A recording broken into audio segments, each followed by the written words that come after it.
Это анонс моей будущей работы. В этот раз я собираю легкий крейсер «Светлана». Это модель от Камбрига.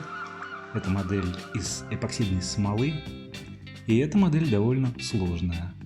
Я собирал ее достаточно долго.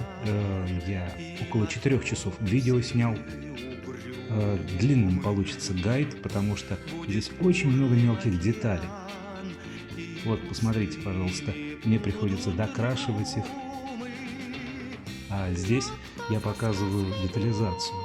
Огромное количество деталей фототравления, с которыми достаточно тяжело работать.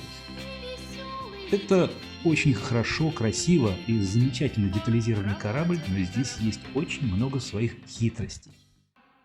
Вот для того, чтобы все хорошо понимали, с чем они столкнутся, я записываю это видео. А корабль появился в пантеоне моих русских кораблей и занял там свое место. Замечательный, красивый, высоко детализированный корабль.